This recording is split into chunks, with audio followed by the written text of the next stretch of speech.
Oh, hi. Oh, Oh, hi. hi. Hey, everyone. How y'all doing today? Not as good as you, apparently. Oh, boy. My tour of different spots around the city continues unabated. As long as they've got liquor, I'm going to show up. That's the rule. That's how Where are you? Where are you right now? I am near the corner of Belmont and Sheffield at the legendary Trader Todd's. I've spent many a nights here after a Cubs game. Sometimes it turned into the morning. It's a real spot, and they are back open. They've got great hours for people. We'll get to all the details later, but let me tell you about this drink before we get to the weather. This is called Waking Up with Todd. Makes sense, Trader Todd's. Kahlua Don Q Cristal Rum. That sounds nice. Irish cream, banana liqueur, lime, and pineapple. And it is tasty. Do you know what's funny? What's I that? wake up with Todd every day. That's true. That's true. And he should pour you one of these drinks. Yes, Yeah. right? That would be That'd be great. wonderful. By the way, before I go any further, you will see Al back here. Al, give a wave. That's the karaoke guy. Trader Todd's known for their karaoke, and they're doing phase 4 karaoke. They're going to clean the mics between each time. You're going to wear the mask, sanitize the hand, but you can't have Trader Todd's without karaoke, and they found a safe way to do it. Oh, great. that sounds amazing. Drunken karaoke. Bring it on. Oh, Girl, yeah. You know I like that. The weather today is awesome. It is a really perfect day for a stroll if you can. Keep your 6 feet, wear your masks, of course, but we're going to have temperatures in the mid 80s, and look at this downtown shot. I said this yesterday, Felicia, but it looks like when a kid draws a drawing of the blue sky and then just does like a two puffy clouds, Yeah. that's what it Or- looks like down. Those cotton balls. Yeah, they glue to the top of the page. It looks like like one of those experiments, one of those art projects. It's gorgeous. Low humidity too. High temperature today, right around 85 degrees. So still warmer, a little bit above average, but just comfortable. It's just going to feel so nice outside. A great day to come to Trader Todd's for your afternoon, opening at 3 o'clock. Okay, let's take a look at the 7-day forecast. We are warming, so the mugginess returns, the humidity. We're going to get a kind of a dome of humidity over the area for the next 6 days after today. We will get some storms, it looks like, later tomorrow night, so your Friday night a little stormy. And then it looks like a pretty nice weekend. Can't rule out stray showers or storms either Saturday or Sunday. Temperatures back to the 80s. And then next week, early next week, looks muggy. It's going to be one of those stifling heats that'll be with us here for a few days with heat indices on Tuesday reaching near 100 degrees, it looks like right now. So perfect time to start July. Sounds good. Hey, and since we were talking about music and performing, our first guest is quite the performer, Dylan Gilmer, also known as Young Dylan. You may have seen him on Tyler Perry's new show. He is also a young rapper, kind of just a powerhouse, all around cool kid. And he is joining us today. I wish I was this cool at 11. Let me just Oh say. my I mean, even half of this cool I would settle for. Right? I mean, Young Dylan is dripping with sauce. hey, Dylan. Hi, How are you? good. How are you? Better now that we see you. Thank you. Young Dylan, what are you doing? How's everything going in quarantine? It's going great. I'm doing schoolwork, playing with my friends, playing on the phone. I'm going. Football is just starting now. I'm having football practices and stuff like that. And yeah, I just been having fun during quarantine. Wow, that's amazing. My kids are not having fun. They want to get out of the house more, and they're bored. Yeah. That's one thing that I don't like. I can't get out the house. Yeah. Well, Yeah. it's getting close. Yeah. So, How do you find time for all this schoolwork during quarantine Um, and everything well, else wait. and everything really? else that you're doing? Really, I really don't have nothing else to do in quarantine because everything's closed really, and then that just gives me enough time to repeat my work, finish some work up, and then take a break, play with my phone and stuff like that. Just give me something to do. Are such an accomplished person. You rap, you're doing some acting, you're doing everything. What's your favorite thing to do for young Dylan? Ooh. Play football. Oh, really? Wow. Really? What position do you play? Quarterback and cornerback. ooh, Oh, wow. That's awesome. you're the big man. How'd Yeah. you get started in rap and doing all this stuff? Were your parents really encouraging you, or were you kind of born with those gifts? Now they encouraged me. I just my dad. He always used to put on music, in the car. I used to love listening to Drake when I was growing up. And then he was always used to put on music car, constant. And then and then this was happening. He always put like a new song that comes out that's really good. He puts it on tons of times. So yeah, I just seem to remember all the songs. Then my dad told me like, let's do the video of a song since you know it. And then I did the video and it went viral. And then it brought me here to this place right now. Yeah. You have flow. Yeah. Thank you.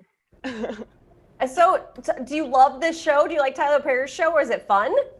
Yeah, it's really fun with the cast members, all the people at Tyler Perry Studios. It's so fun working with Nickelodeon and Tyler Perry. Like, it's like a bonus because like it's Tyler Perry and Nickelodeon. Like, you can't have nothing better than that. Right. Yeah, that's true. Is your character similar to you in real life, or do you like playing like someone else? How's that go? Yeah. What's it called? He's really funny. Real goofy person, just like me. And, oh, I saw that. Yeah, that's you. Yeah. What's it called? And he's a real funny person and he loves rapping. He has a passion for rapping. And I also have a passion for rapping. And yeah, my character is just a fun little 8-year-old. Oh, you're playing 8 in the show. Okay. Yeah, but I'm 11 in real life. Are you going into 6th grade or going into 5th grade?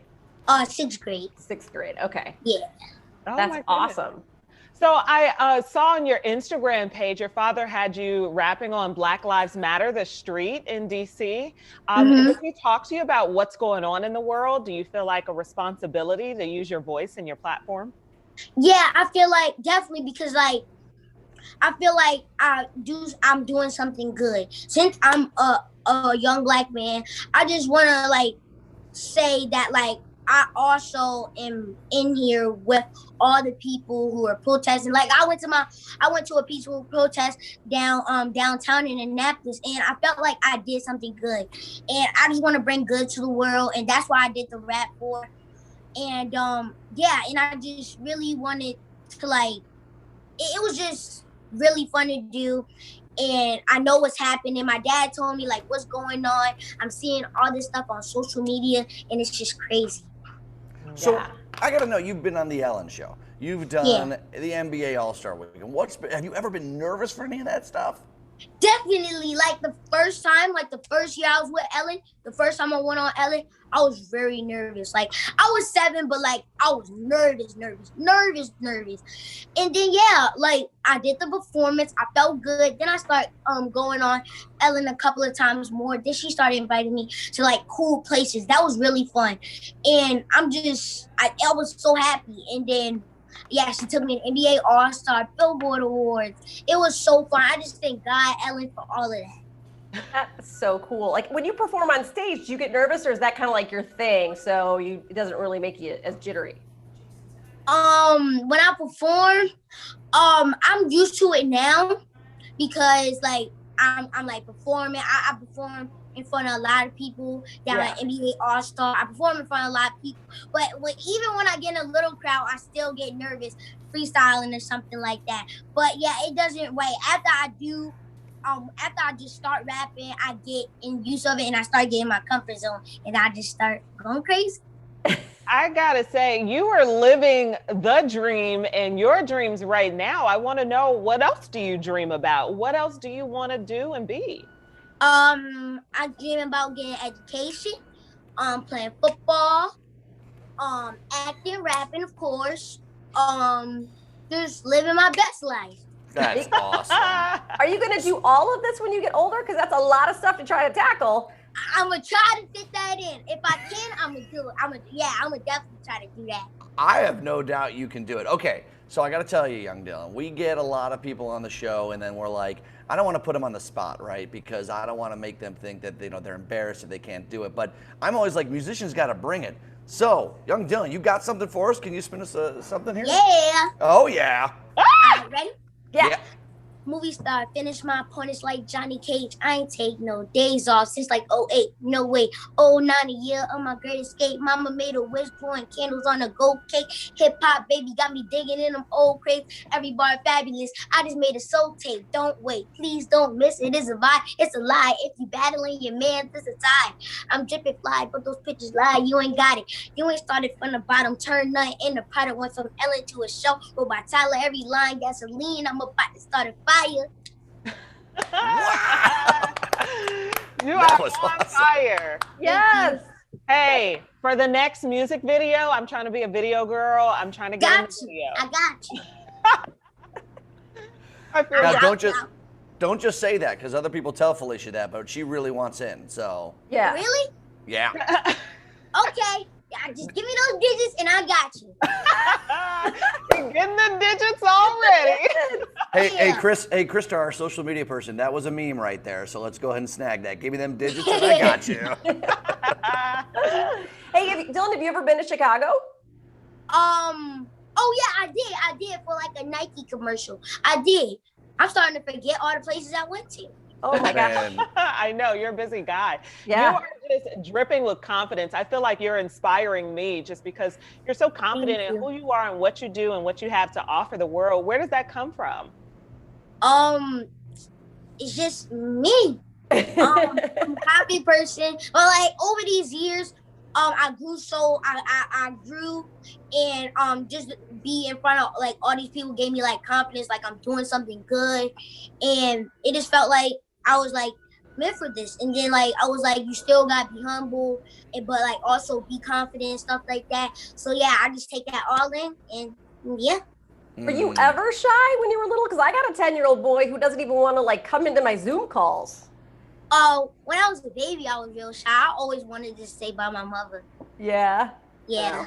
I get that. So you performed for like Drake, Meek Mills. These people have been impressed by you. People we Yeah. could only dream about being impressed with us. Is there someone though out there that you haven't had a chance to rap for that you want to be like, I want to show them what I can do?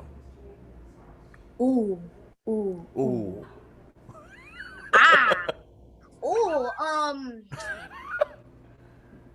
I think if Tupac and Biggie was still alive, I would definitely want to, and Chris Brown, I would definitely want to perform to them and show them that I actually got something. And then, yeah, I like if Tupac and Biggie was still alive, I would definitely want to perform with them. And Chris Brown also, I would want to rap for them also. Mm-hmm. That's amazing. Yeah. I love it. Amazing. So how's the show going? It seems like it just started in February, right? Yeah. Okay, so were you guys already done with filming when the quarantine started, or did you guys have to stop production? Ooh, we were right on the dot. Like right when we finished, we had 2 days to go back home. So we hit those 2 days. Right when we came to the airport, it started. It was rarely nobody in the airport. So like right when we stopped, that was like, it was right on dot. That's when it just started. It was really crazy. That is But I'm crazy. so glad we finished it though. Yeah. Dylan, how are you with your friends? I mean, I just feel like you're such a star. Are they in awe of what you do? Do you guys still hang out and do normal things, or what is Yeah. that like? Well, I haven't saw them a long time because like I was in Atlanta for 2 months in quarantine. But I've been texting my friends, actually texting the cast members also, Jet, Selena, Hero, all that. I've been keeping in touch with them also. But yeah, I grew up with my friends, so I knew that like they gonna stick there with me. And yeah, they're my friends, hopefully forever. Do they love no your show? No, Yeah. My friends be calling me like 2 of my friends, they be calling me about my show and be like, and they be keep on making it on me. They was like, where are my pickle dogs? You must Never- be like the coolest kid in school. Yeah, something like that. You are like a shooting star, man. Don't forget your friends though, because they're with you through the tough times too. Yeah. All right. Dylan, you are Oh my inspiring me this morning. I Yeah. am just like, we You're would better all interview than half the adults we get. Seriously. Thank you. half. Yeah. Jeez. He I was is gonna just say like more. crushing life. Right? Also, don't forget us, okay? As you Definitely, I won't forget. I as won't you forget get to the this. top. Okay. That's awesome. Well, Dylan, you are awesome. Thank you so much for giving us some time here, okay? Thank you. And Best of luck to you, bud. Okay, I'm gonna send you my number so we can get this planned out. Okay. Got you. Oh, There's yeah, information. And the show airs on Saturday 8 p.m. On Man. Nickelodeon. Yeah, 8 p.m. Eastern, 7 p.m. Central on Nickelodeon. Thanks, Yeah. young Dylan. Yeah. Thanks, Dylan. No problem. Yeah. Wow. What a cutie. Oh Well, my he's old- gosh. When he's old enough, he's going to come here to Trader Todd's and kill this place with some karaoke. Let yeah. me tell you. Al's Wait. not even ready for it. He won't be able to get in there. There'll be mobs of people outside blocking the door. That's true. He is going places. I mean, his personality is just like you can't create that. That's just something you're born with, I think, yeah, right? yeah. He's Yeah, a for star. sure. Born a Hey, star. before we get to our next guest, I know we got to get to it, but I have a special delivery coming to me to Trader Todd's. This will only take a moment. Here it comes. Is it food? Oh, Johnny, It is you're just food. rubbing it in. I'm not trying to rub it in too much, but it's also Yeah, you a are. special. We've got Gator. We got the Gator here, Chance the Snapper. Oh. He's got his mask too, and he's got a pizza for me. Oh, Ooh, look hold at it this. close. This is a Shanghai barbecue pizza. Teriyaki barbecue sauce, curried mushrooms and peppers, teriyaki shrimp and white onion, and Fury. I don't know what that last thing is, but it seems really good, and I'm sure it tastes great. Give a wave, Gator. All right. All right, That's just mean. I'm sorry. I know. Cocktails and Not pizza, and we're yesterday. sitting here at our house as I'm in my basement. And the Gator had the mask, so the 6 feet was okay there. So Totally. All right, guys, let's keep it going. Speaking of masks, we want to welcome Dan Obi from Big Time PPE. He's manager over there. And they have filtering performance of different masks and fashion versus function of masks in public. That's what we're going to talk about, some of the items that they offer. Dan, welcome in here. Let's clear up this screen here. Dan, how's it going? Well, how are you? Doing good, thank you. Big Time PPE. You guys have definitely pivoted during this moment. Tell us about the products that you're selling. Yeah, so we offer disposable masks and KN95 masks for the general population. We also have business packages that include hand sanitizer, which is very important in this time because you can't have proper mask use without proper hand sanitizer. Wait, what's the difference between the KN95 masks and the N95 masks that the medical professionals wear? Yeah, so the N95 mask is the American version. The KN95 is the Chinese version. The N95 local production, domestic production is being bought by the federal government. So you or I could not buy a N95 mask. The KN95 is the Chinese equivalent to it. And it's also sourced into Europe. So every country kind of has their own version of a mask that filters 95%.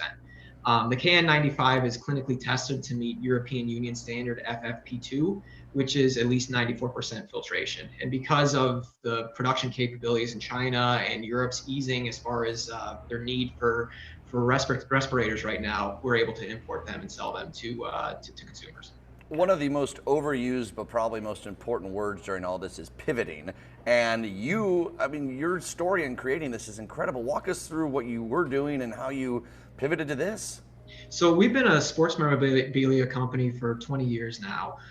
We sell officially licensed Major League Baseball products, NFL footballs, basketballs, hockey pucks.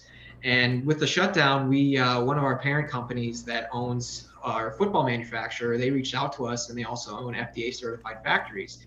And we've had such a long relationship with them. They know that we don't have much to do with sports not being around, and they offered us distribution rights in the U.S. and that's how we started and branched out from there. Nice. Can you share with us these small packages that you've prepared for small businesses? Yeah, so basically we want to encompass everything that a small business might need. We offer the business reopening package, which is $319 on our website with free shipping.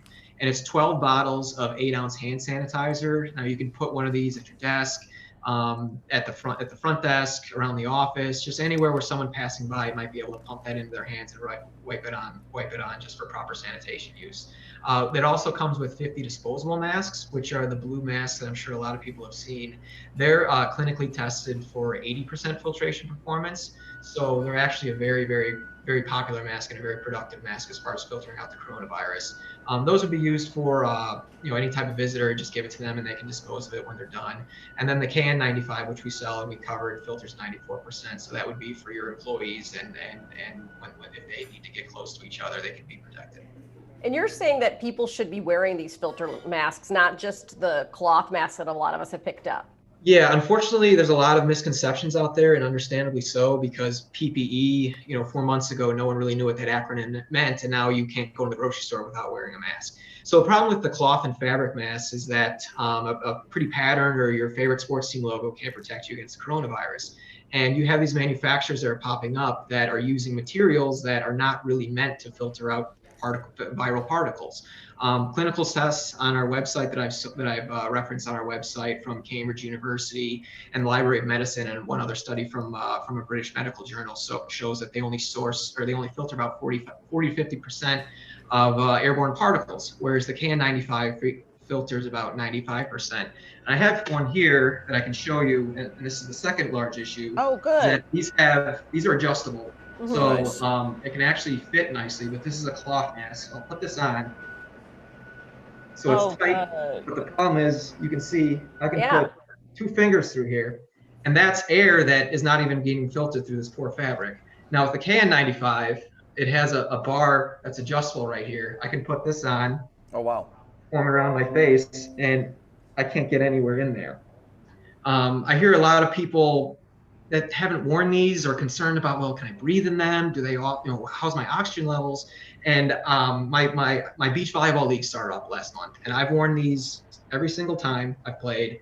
85-degree sunny weather, running around, I'm fine.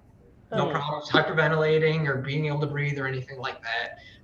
It's, again, a lot of misconceptions out there. You can breathe just fine in them. You will have no problems, and they offer double or triple the performance that a cloth mask would. I was worried about, like, a lot of the gyms are opening this weekend because we're entering phase 3, and I get hot in the masks so quickly. I'm like, am I gonna be able to work out or go to my gym, or am I gonna feel like I'm gonna pass out? Use me as a guinea pig. You can do it. Yeah. You'll be just fine.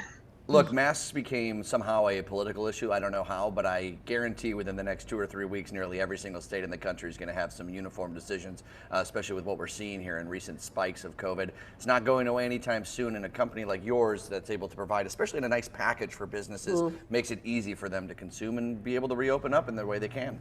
Yeah, we want everyone to be safe, and you look at the trends that are in Asia and Europe and the trends that are here, and really there's 2 main issues. One would be contact tracing, and another big issue would be just people are properly using masks in Europe, properly using, they're just wearing them. And if we were to do that in this country, our restrictions would be limited. Everyone's worried that we're going to shut down again because people aren't wearing masks, or they're wearing masks that aren't working, or they just don't know how to use them. Yeah, for sure. Hey, Dan, thanks so much for stopping by and sharing this with us. Yeah, my pleasure. Be safe out there. Yeah, let's get the information up on the screen. You can see where you can pick them up. BigTimePPE.com is the place you want to go. All right. By the way, guys, during that interview, I did have a couple pieces of this pizza. It's really good. And I have another special delivery. I know we're talking about serious things here, but we have got the Oh Mai Tai white rum, pineapple orange, house-made sour, dark rum, and grenadine. Ooh. Ooh, grenadine. Big Al, you like this one too? Yeah. I'm just feeding the karaoke guy these drinks after I take a couple sips. He's going to topple on over by about 11:55. So. But no, we were talking with Dan about this, and we're seeing these spikes in certain states and what's happening. As always, it's just like use caution with these statistics as you can, understand them. Some people are saying, even the president has said, it's because of more testing, which certainly is one of the reasons why we see more cases in certain places. California did 90,000 tests yesterday, which is incredible. So of course they're going to see some spikes, but hospitalizations, access to ICUs, those are the key numbers to look at, the positivity rate, and that does tell the picture that some states are having outbreaks. It's undeniable. Well, and you saw like New York is now has a travel restriction. So they're trying to deter people from going into New York. If you have to go to New York, then you're going to be quarantined there for 2 weeks before you can do anything. So if you're going in for anything other than business, what's the point, right? Right, for sure. I don't think that's necessarily a bad idea either.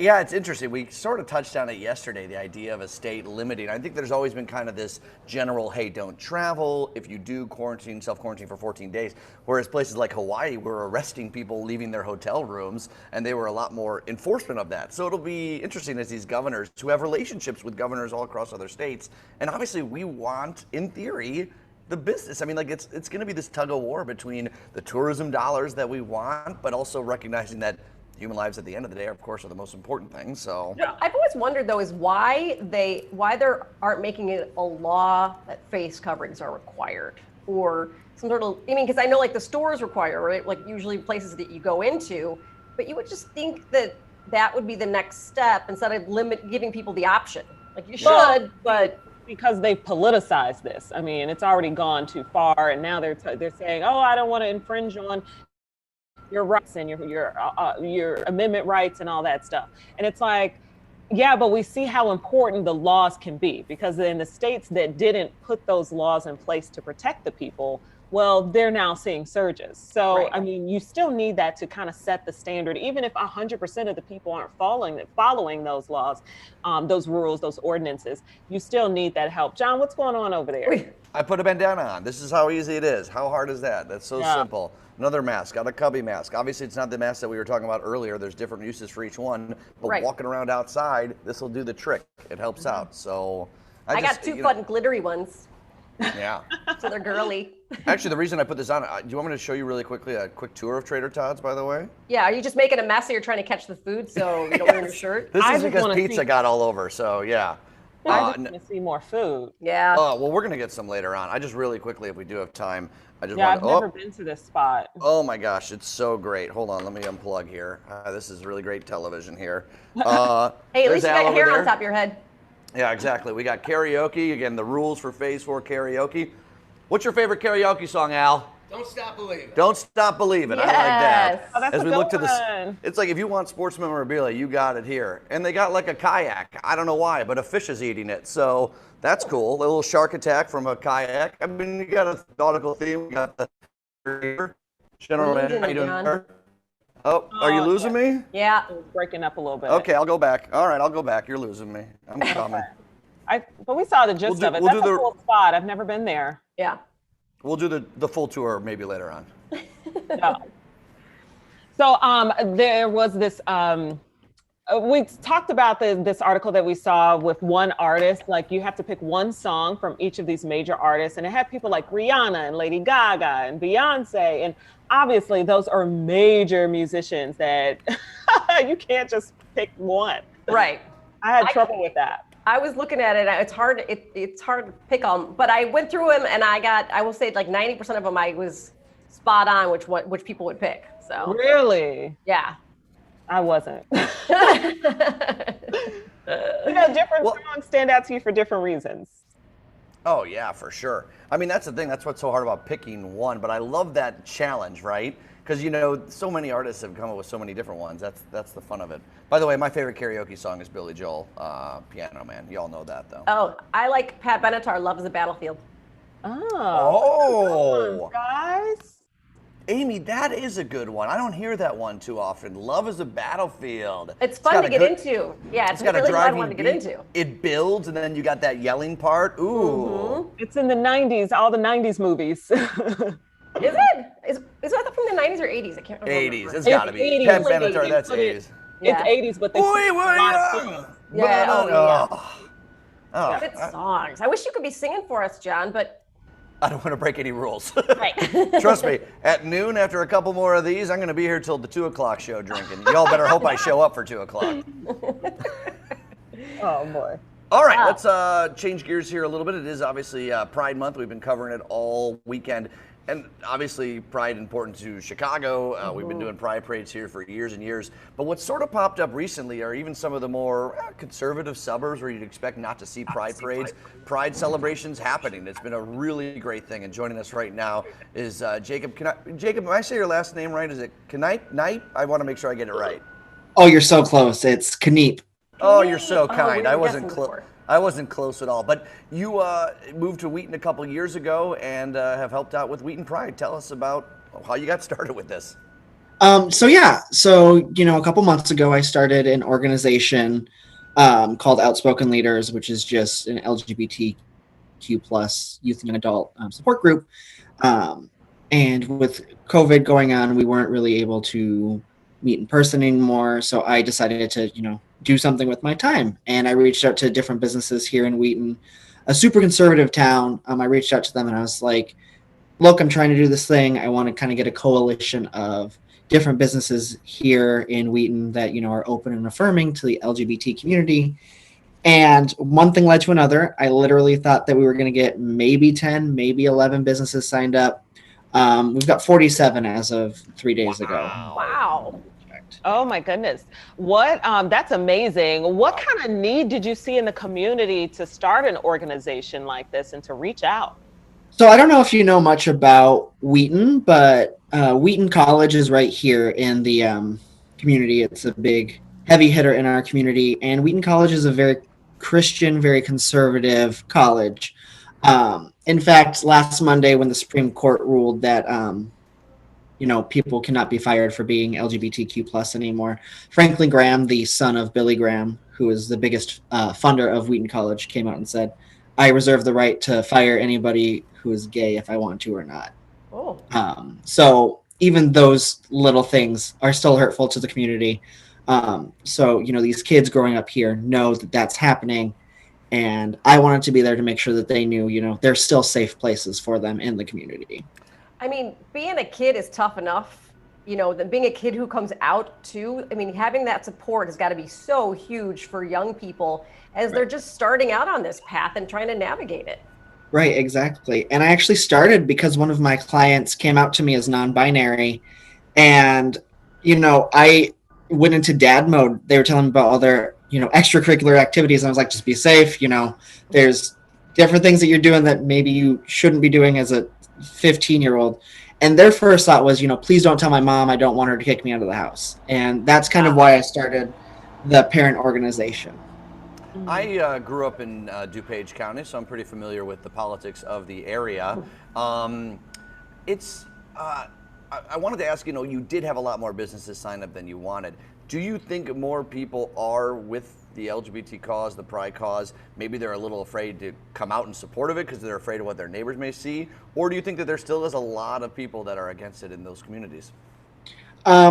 So I think the first couple businesses, I do have to say, I started off, the first email I sent to about 300 businesses.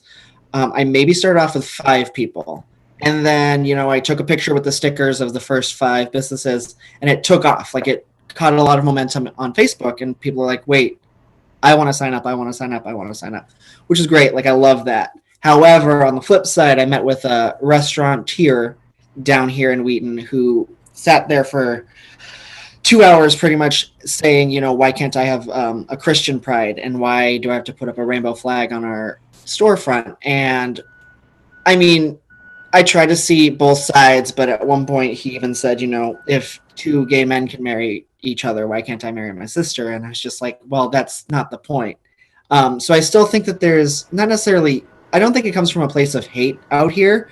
I think it comes from a place of ignorance and just like, they just don't know. They just don't know us. They haven't met somebody who's gay. They haven't been to a pride parade. They just don't know what we're up to. They think we're trying to turn all their kids gay, and that's just not the case. Well, can I say at least kudos to that conversation for both sides coming together, clearly not agreeing and not 100% seeing, the other side, but still being able to come together, have the conversation.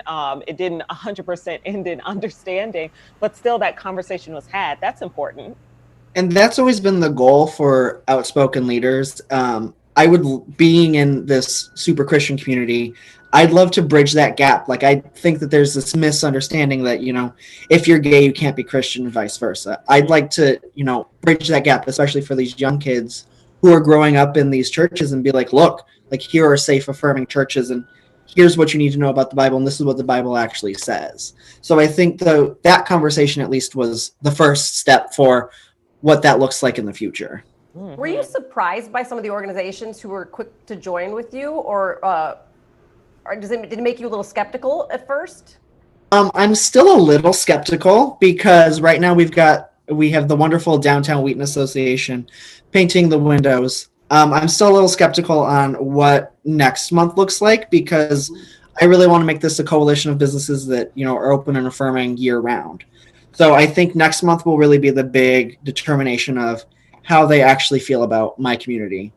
Because if they just want their windows painted just for the publicity and the, you know, pictures taken in front of their businesses, like that says something.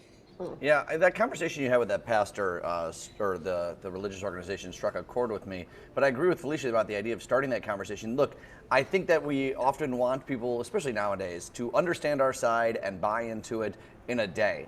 But sometimes it takes years to change minds. And that might have been step one. Maybe the painting of the signs, even if the business is just doing it for publicity. Hey, they painted it on the window, people see it, it starts to kind of build this momentum. Right. Yeah. And next year, I'm really hoping to have an actual Pride parade. Yeah. Oh, wow. I love it. Big goals. I mean, what do you think with the Wheaton Chamber of Commerce declaring June Pride Month and this week Pride Week in Wheaton? I think those are good things that are moving forward. So it was actually the city council. So the mayor proclaimed that it was Pride Week, and I'm super excited. It came out last Monday when the Supreme Court ruled that, you know, LGBTQ plus people can no longer be fired just for being LGBTQ plus. So it was a very great, super gay day for me that day to get that email and then also see the proclamation. Yeah, steps in the right direction of just trying to increase tolerance. Like, even if you don't 100% understand or agree with the lifestyle, but still being able to tolerate it and accept the fact that everyone deserves the same rights and respect and opportunity for love and happiness. Right, exactly. And, you know, Wheaton Proud is all about intersectionality. So not just the LGBT community, but, you know, all minorities, especially here in Wheaton. And I really want to make that very clear, you know, going forward, that I think tolerance is a word, and I think we need a little bit more of that here in Wheaton. There's the old, go ahead, Amy. I would say, did you ever, when you moved there, think this community is not accepting enough, I need to move out? Or was it always your mindset saying, listen, I'm going to work to change minds? So when I first moved here, my first job was at a salon in downtown Wheaton. And I remember my first day, the boss was showing me, you know, where to park, the different restaurants around. And she's like, oh, just so you know, secular dancing just became legal a couple years ago. And it was a dry town until 15 years ago. And she's like, and you may want to tone down the gay a little bit. And I was just like, oh, okay. I mean, ouch, but okay. But I never at any point really did. Like, I owned it from the very beginning. And I think, again, it comes from showing these people, you know, one, I cut your hair, you look great. And I just happen to be gay. So now you know somebody who is gay here in Wheaton. Yeah. And I think it's just showing them, you know, that we're here and we're around. The old phrase, rising tide helps lift all boats. Obviously, with the protests going on, or the peaceful protests and the movement towards equality in some form in terms of color, and, you know, has there been some sort of, you know, this could help the LGBT movement too in certain areas where people weren't socially as woke? So I think because this all happened. So right now, the Downtown Wheaton Association has painted, you know, pride flags and rainbow hearts, but they also have Black Lives Matter art up on the windows as well, which I think is a huge step. And if it was up to me, I would have postponed Pride this year to really highlight the Black Lives Matter protests and the movement going on there. One of the things that we are doing on Sunday is I'm getting, you know, all of my followers on Facebook and all of my board members, and we're actually going to a protest for Black Lives Matter on Sunday, just so, you know, we show that the LGBTQ plus community stands in solidarity with them. So I think that they kind of go hand in hand with like acceptance and tolerance, especially in a very conservative, a very whitewashed area like Wheaton. So it's all kind of worked together to complement each other. I'm so happy to hear that, because I feel like a lot of times both groups, Black Lives Matter and LGBTQ plus, feel like their messages get drowned out by each other group's message. And obviously being able to move forward together, I think, can advance everyone, not to mention the people who are caught in between and have a both groups. They a lot of times feel left out of the African American community because they're rejected there. And then the LGBTQ plus doesn't always feel as inclusive as it can to Black people, people of color who are also gay. I'm happy to hear that intersectionality, as you mentioned. I love that word. Yeah. And like I said, I've even sent a couple of emails. I think June 1st, because we send, 2 emails to our email list every month. June 1st, I even said, Pride's not going to look the same this year. We can't have Pride if, not everybody can, be proud and be happy. And that includes our brothers and sisters who are people of color and Black and all of this stuff. And then when I sent out the email tomorrow talking about the protests that we're doing on Sunday, I really want to make it clear that we're not trying to drown out the Black Lives Matter movement. We need to stand in solidarity with them, especially.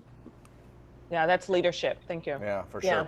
Hey, Jacob, congratulations on. Oh, Amy, did you have one more? I didn't No, want to I cut was you off going there. where you were. Go for it. All right. Jacob, thank you so much for stopping on by. We really appreciate it. And good luck with everything, okay?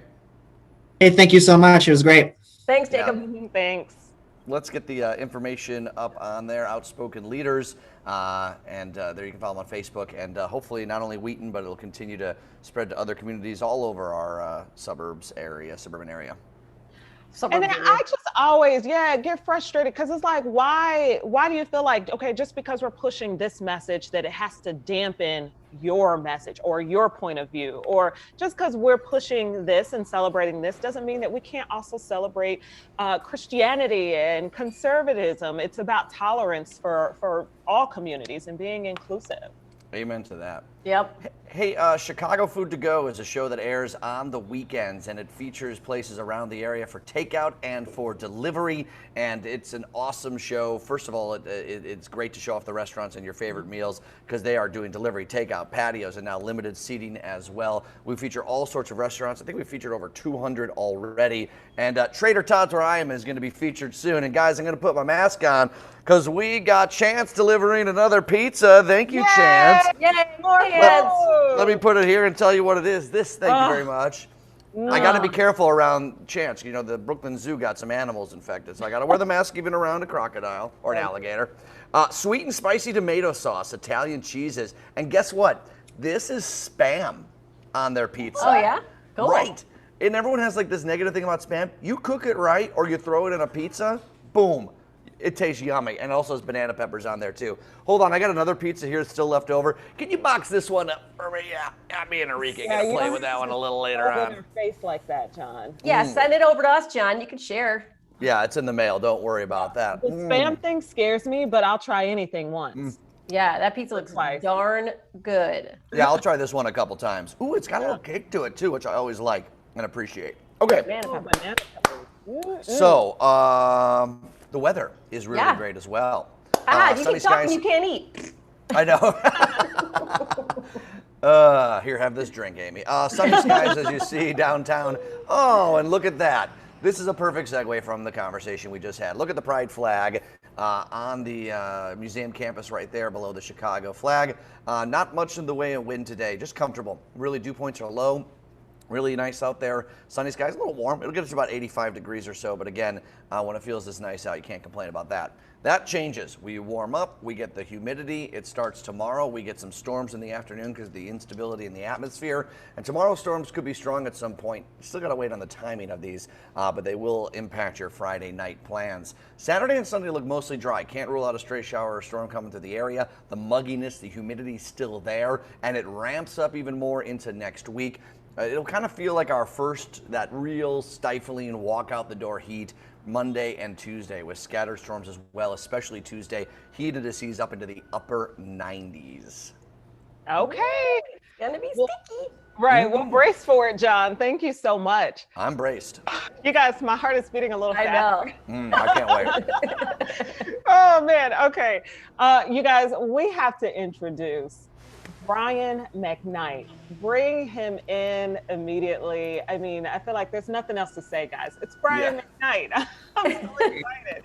I picked out my Brian McKnight outfit for today.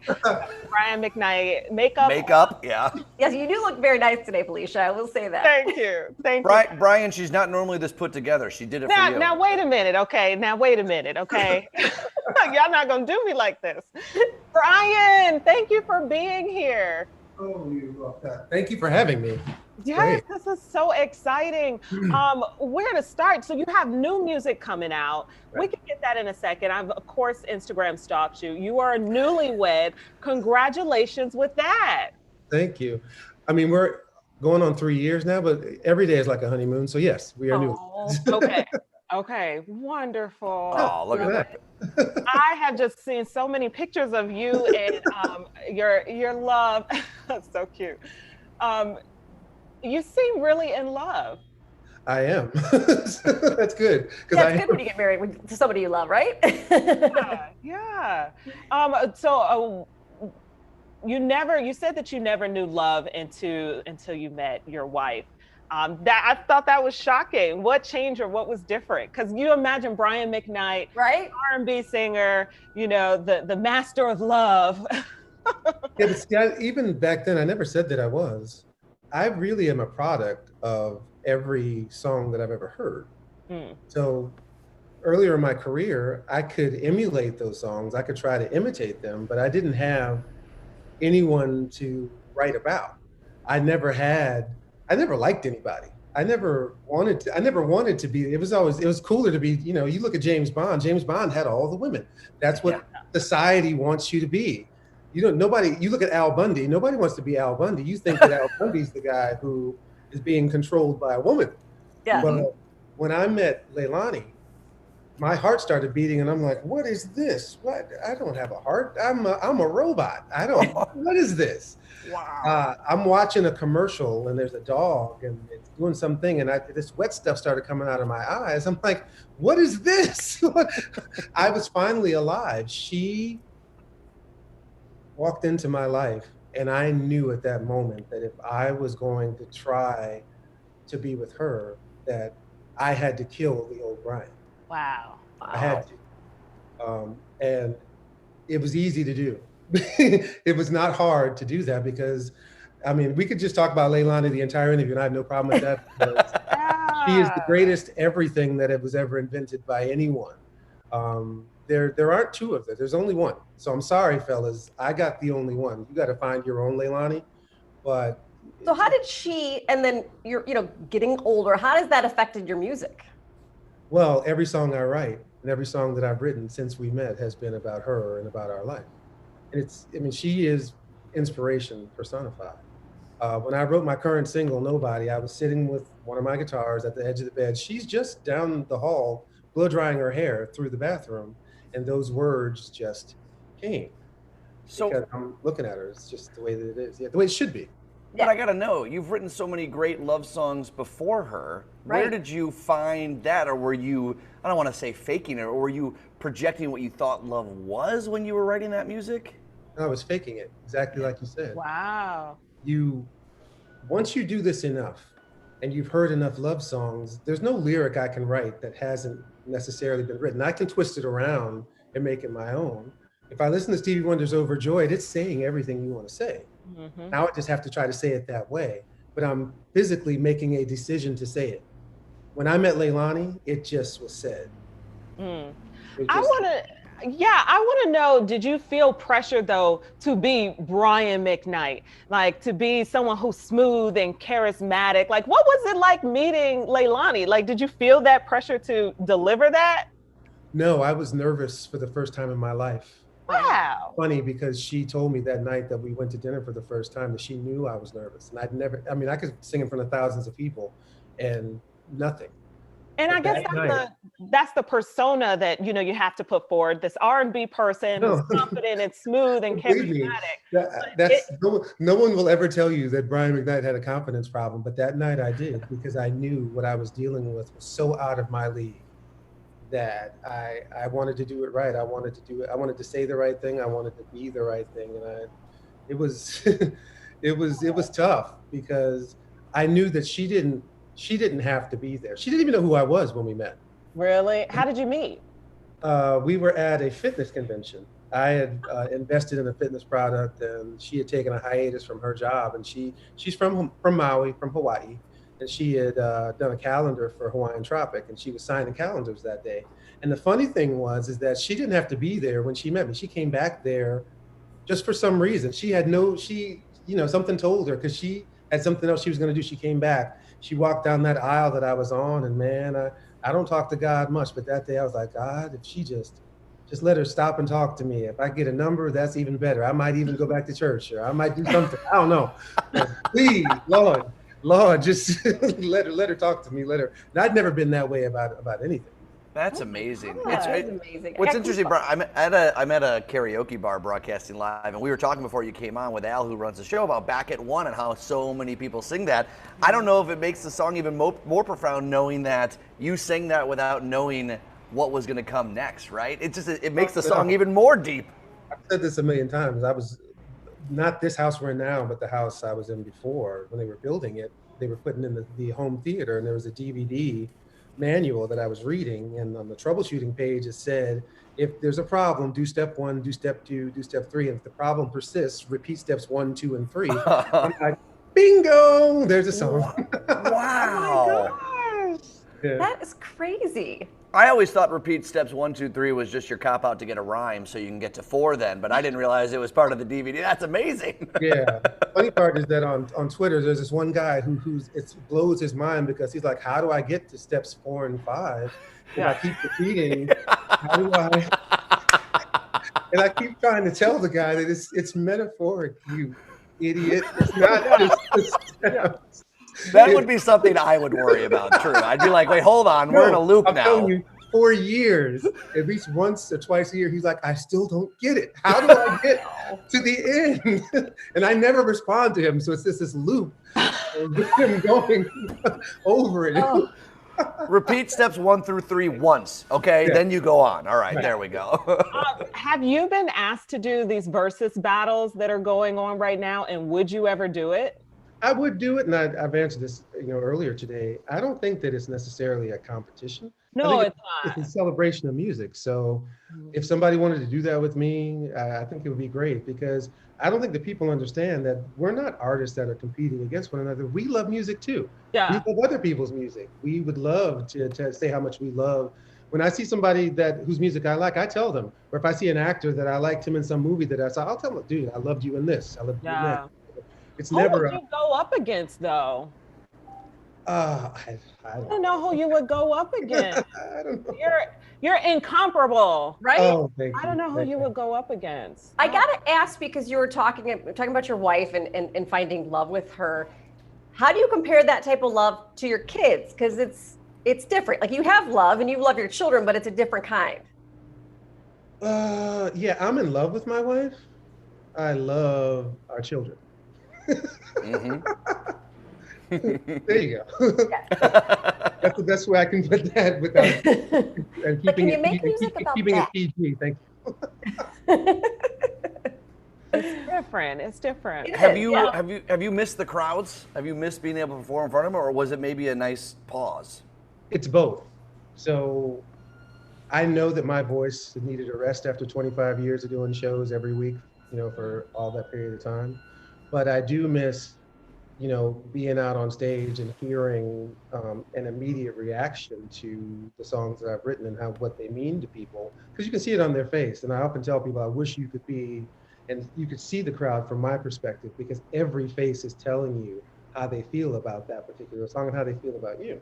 And though you can do that on social media, it's really not the same, because somebody just typing a comment isn't the same as seeing those faces. Now, I will tell you, my wife doesn't miss it at all, because she never wanted me to go out there and shake hands with people just because of, germs and things of that nature. So now I used to do this thing at the end of the show where I would have people come down and I'd shake everybody's hand. So that's out forever. Right? Yeah. And she's so happy about that. So Yeah. I mean, I'm 100% sure she's a secure woman, but you are like Brian McKnight. That's why I wouldn't want you shaking people's hands.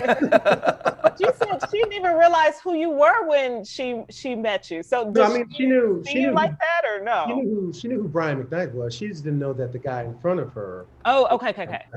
Oh, got it. Yeah. Which was great for me because, you know, it's got to be hard for people to know, even people who aren't famous, to know why somebody wants to be with them. But we started this off as just two people wanting to be together. She didn't see a show of mine until, 6 months into the time that we were talking to one another. But now she's seen almost 900. So. Oh my gosh. Yeah, it's crazy. That's commitment. Yeah. Do you ever I can't get my husband to turn on the show for one morning, let alone watch 900 shows. Jeez. That too. Do you ever give her private concerts and just sing to her? Oh, tell us. Not in a formal setting, but I sing all day, even not knowing it. And she'll say to me, "You know what? You just reminded me that you're a private night," because we don't have a bunch of memorabilia around the house. We just have a very simple, regular life. So in the midst of this pandemic, we go to the store.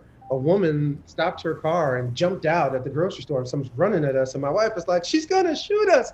We're gonna die." She's like, "I just want a picture." And I'm like, "Oh, social distancing." She's like, "Okay." And she got back in her car and she That's amazing. So you have this new album, Exodus. I imagine a lot inspired by your wife.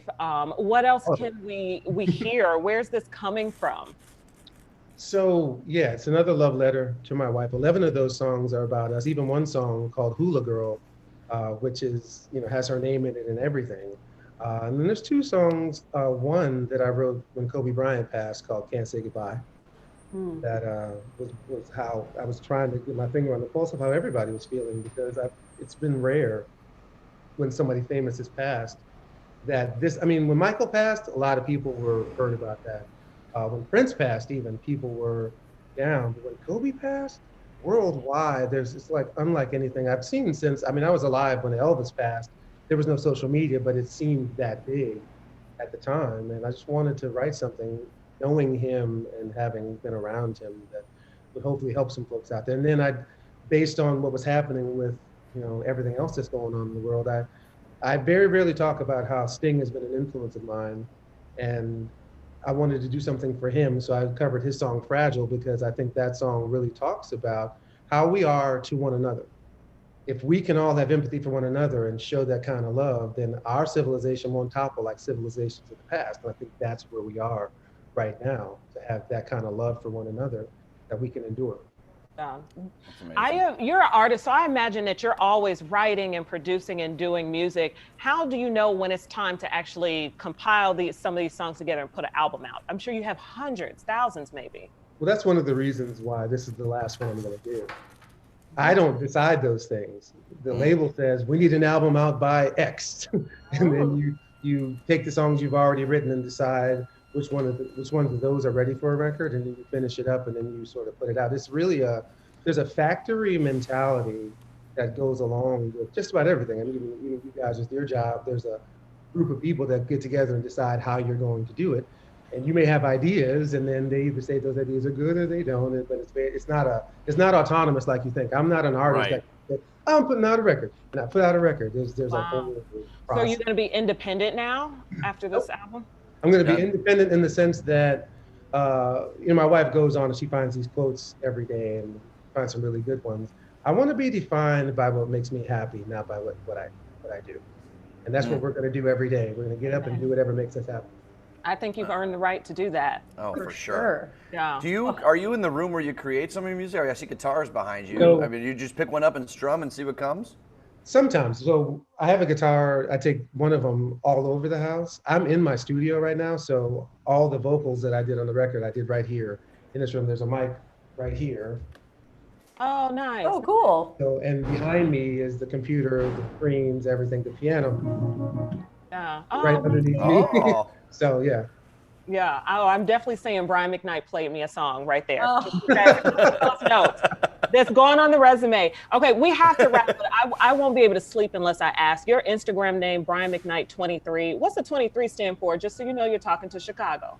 Well, yeah, obviously Michael Jordan made 23 very famous. It was just another way. Somebody already had Brian McKnight, and I wasn't going to pay them to have my name. So I wanted a number that I could put there that people would, easily remember. So yeah, it's an ode to Michael Jordan, of course. Oh, that's cool. Oh, I love it. I don't know if someone else had that name. You should have just called him and be like, "Hey, look, I'm the real Brian McKnight. If you don't mind, if that's okay."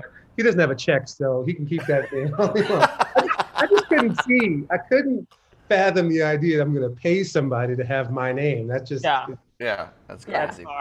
Oh, thank you for not disappointing. Yes, you're lovely.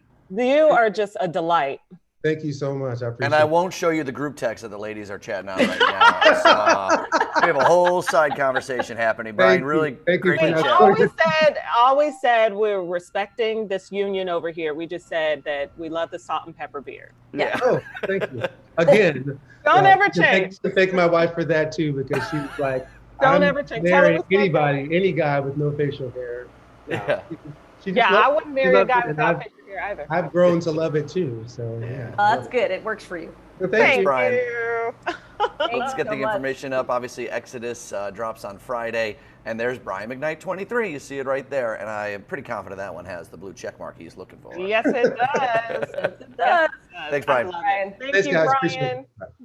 Brian. They're waiting on by really quickly before we go. Oh my gosh, that was he's so awesome. lovely. He was awesome. Oh, Glad he didn't disappoint, because you know how you imagine people all this time, and it was refreshing. I could just listen to him talk about his wife all day. Yes. I'm like, I want to. I have butterflies inside. Yes. I'm getting up to sing Carrie. Her. I'm getting up to sing Back at One right after this. By the way, this is a Sunny Seas. Good luck seeing me at the 2 o'clock show. Sailor, Jerry Rum, Lime Juice, Basil. Ooh, a little basil in here. Ooh, give that savory. And one more pizza they've got to show off. I know we're, oh my God, everyone just come around me here. Oh, there's this, all this food. Hold on. I can't even handle this. You guys want to come on by with me? Yeah, hold it close. Hold on. This is what, the Hawaiian Honolulu, or no? I don't know which one that is. I lost my cards. Hold on. They have, which one's this? This is the Havana Classic. Dijon aioli spread, slow roasted pulled pork, honey bacon, Swiss cheese. Also, all the pizzas can be made as, Todd Pockets. This could you can give to your husband, Amy. The pizza He's got turns plenty in pockets already. Yeah, Todd Pockets. All right, well, I'm about to fall off this stool after all these drinks. Tell us what you got coming up on the 2 o'clock show.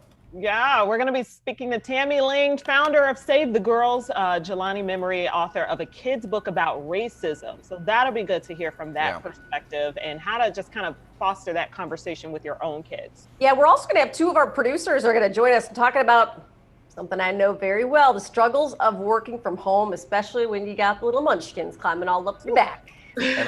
And I'll tell you how good this key lime pie was at 2 o'clock. Oh, that's my favorite. I love key lime pie. Okay, see you at 2, guys. Bye, everyone. Come to Trader Todd's. Bye.